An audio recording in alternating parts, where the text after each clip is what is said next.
Good morning class. आज हम class 9th में इंग्लिश लिटरेचर में पोइट्री का सेकंड चैप्टर पढ़ाएंगे जिसका नेम है विंड। विंड मीन्स क्या होता है? हवा। इसको लिखा था सुब्रमण्यम भारती ने। जो सुब्रमण्यम भारती ने इस पोएट को तमिल लैंग्वेज में लिखा था, लेकिन जो इसको ट्रांसलेट किया था वो किया था A.K. रामानुजन ने। A.K. रामानुजन ने इन्होंने ये ट्रांसलेट किया था। तो सुब्रमण्यम भारती जो थे इन्होंने तमिल में लिखा था, लेकिन जो इसको ट्रांसलेट किया था वो किया था A.K. रामानुजन ने। तो सुब्रमण्यम भारती ने इस कविता में, मतलब विंड में, उन्होंने ये बताया है, विंड के माध्यम से ये बताना चाहते हैं कि हम लोग को अपनी लाइफ में स्ट्रांग होना चाहिए, फिज़िकली भी और मेंटली भी। क्योंकि जब हम लोग अपनी लाइफ में फिज़िकली और मेंटली रूप से क्या रहेंगे, स्ट्रांग रहेंगे, तो हम लोग किसी भी प्रॉब्लम को फेस कर सकते हैं। अगर हम लोग फिज़िकली और मेंटली रूप से स्ट्रांग नहीं रहेंगे तो हम लोग किसी भी प्रकार की प्रॉब्लम को फेस नहीं कर पाएंगे।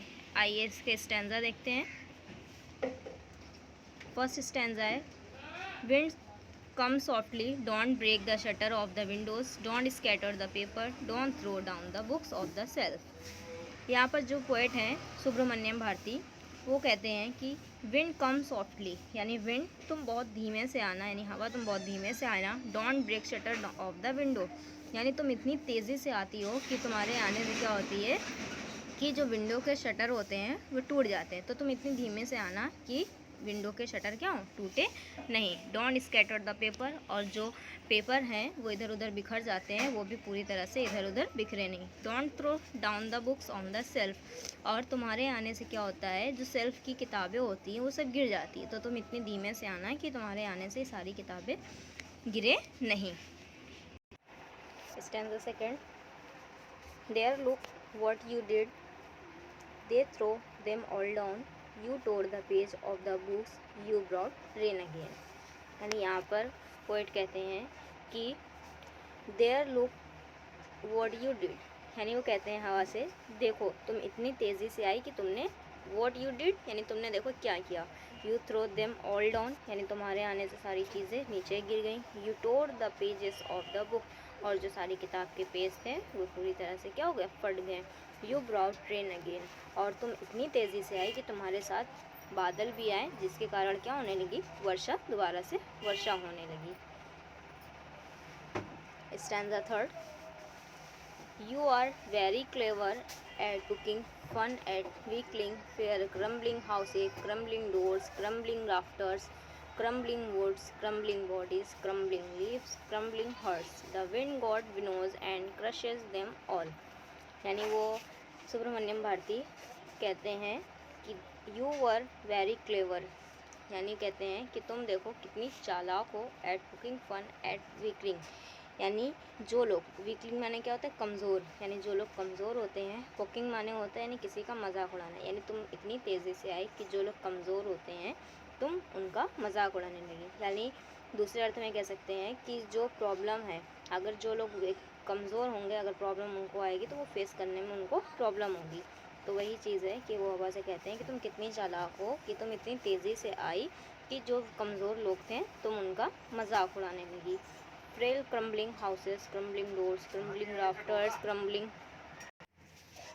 Frail crumbling houses, frail means होता है वीक, यानी कमज़ोर। क्रम्बलिंग माने होता है बिखरना, यानी पोएट कहते हैं तुम इतनी तेज़ी से आई कि क्रम्बलिंग हाउसेस, यानी जो जिन लोगों के कच्चे घर थे वो क्या हो गए, पूरी तरह से बिखर गए। क्रम्बलिंग डोर्स, उसके दरवाजे भी पूरी तरह से टूट गए। Crumbling rafter, crumbling would, crumbling bodies.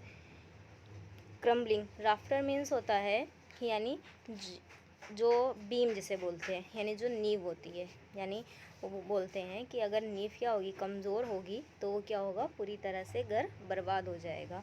यानी जो कच्चे घर होते हैं वो पूरी तरह से बर्बाद हो गए। क्रम्बलिंग वुड्स, क्रम्बलिंग बॉडीज़, यानी वो बोलते हैं कि क्रम्बलिंग बॉडीज़, यानी जिनके शरीर क्या होंगे, मजबूत नहीं होंगे, यानी फिज़िकली और मेंटली, तो वो भी क्या होंगे, इस हवा में, यानी इस मुसीबत में, इस प्रॉब्लम में क्या हो जाएंगे, पूरी तरह से बर्बाद हो जाएंगे। क्रम्बलिंग लिव्स, यानी उनका जीवन ख़राब हो जाएगा। क्रम्बलिंग हार्ट्स, और उनका जो हार्ट है, जो दिल है, वो भी क्या हो जाएगा, कमज़ोर हो जाएगा।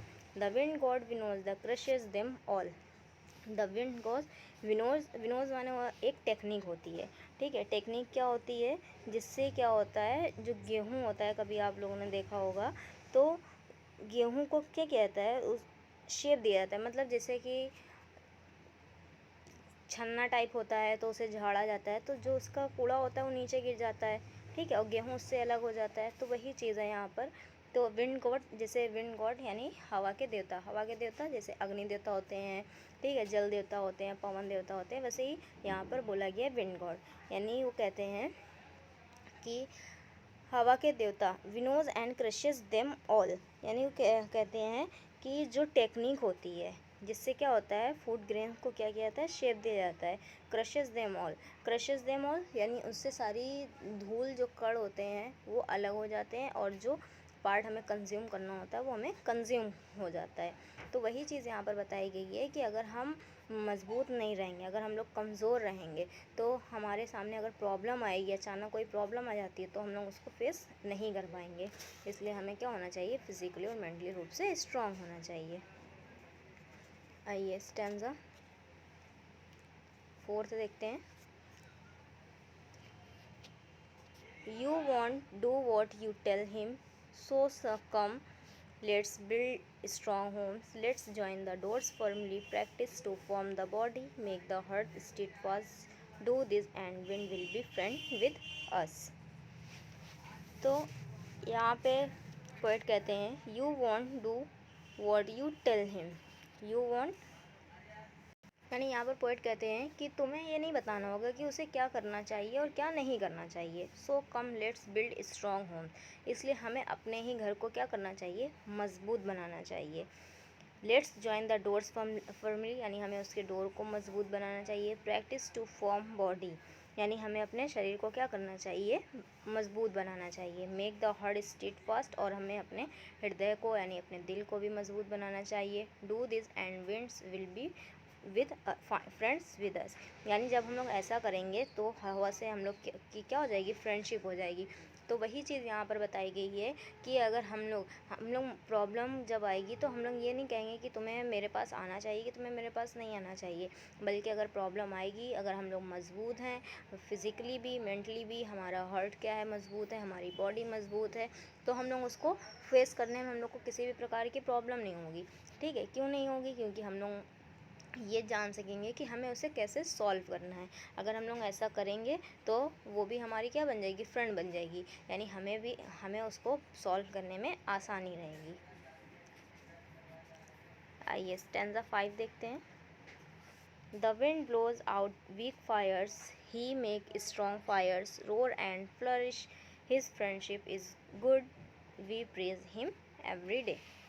तो यहाँ पर पोएट कहते हैं wind blows out weak fires, यानी जो हवा होती है ब्लोज, उसे बुझा देती है, वीक फायर, यानी यहाँ पर बोला गया है जो कमज़ोर आग होती है, हवा क्या कर देती है, उसे बुझा देती है। He make strong fires load fresh flourish, लेकिन अगर स्ट्रॉन्ग होगी, ठीक है, तो अगर चीज़ स्ट्रॉन्ग होगी तो हवा भी उसको नहीं बुझा पाती, बल्कि एंड फ्लरिश, बल्कि उसको क्या कर देती है, पूरे में फैला देती है। जैसे फॉर एग्ज़ाम्पल, अगर आपने एक जगह पर मोमबत्ती रखी है, ठीक है, वो भी आग है, अगर हवा वहाँ पर आएगी तो वो उसको क्या कर देगी, मोमबत्ती को बुझा देगी। लेकिन अगर आपने कभी कभी न्यूज़ में देखा होगा, बड़े बड़े क्या होती है, जंगलों में आग लग जाती है, और जैसे जैसे हवा बढ़ती जाती है वैसे वो आग पूरी तरह से और ज़्यादा फैलती जाती है। तो वही चीज़ है, अगर हम लोग कमज़ोर होंगे तो वो हमारे क्या प्रॉब्लम हमारे अंदर समा जाएगी, हम लोग उसको सॉल्व नहीं कर पाएंगे। लेकिन अगर हमारे अंदर ताकत होगी, ठीक है, तो हम लोग उसको सॉल्व कर पाएंगे। तो वही चीज़ यहाँ पे बताई गई है कि जो हवा होती है वो कमज़ोर लोगों को बुझा देती है, और जो लोग होते हैं उसको और पूरी तरह से क्या कर देती है, फैला देती है। हिज फ्रेंडशिप इज़ गुड, यानी इसकी मित्रता क्या है, अच्छी है। We praise him every day, यानी यहाँ पर बताया गया है कि हम लोगों को प्रत्येक दिन क्या करनी चाहिए, उसके साथ प्रार्थना करनी चाहिए। तो यहाँ पर यही बताया गया है कि हमें प्रॉब्लम के साथ क्या कर लेनी चाहिए, फ्रेंडशिप कर लेनी चाहिए। अगर हम लोग क्या करेंगे, डिफ़िकल्टीज़ को फेस करने की ताकत होगी, पावर होगी, तो हम लोग के सामने किसी भी प्रकार की कोई भी प्रॉब्लम आएगी तो हम लोग उसको आसानी से सॉल्व कर सकते हैं। तो ये थे हमारे स्टैंजा।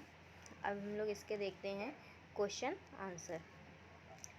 ठीक है, स्टैंजा फर्स्ट के जैसे आपने चैप्टर फर्स्ट में किया था कि पहले आपने चैप्टर नेम चैप्टर नंबर डाला था, पोएट नेम डाला था, फिर स्टैंजा फर्स्ट हेडिंग डाल के ये हिंट्स डालते हैं। हिंट्स कैसे डालते हैं, विंड लिखेंगे, डैश डैश लगाएंगे, ऑन द लास्ट का लिखेंगे ऑन द सेल्फ। ये इतना लिखने के बाद फिर आप इसके क्वेश्चन आंसर जो हैं फर्स्ट सेकेंड थर्ड फोर्थ ये आपको क्वेश्चन आंसर करने हैं, फिफ्थ। फिर उसके बाद स्टैंजा फर्स्ट करेंगे, स्टैंजा फर्स्ट के बाद स्टैंजा थर्ड करेंगे। जो जो स्टैंजा में टिक हम करते हैं वही आपको कॉपी में करना रहेगा। स्टैंजा थर्ड करेंगे, इसके क्वेश्चन आंसर करेंगे।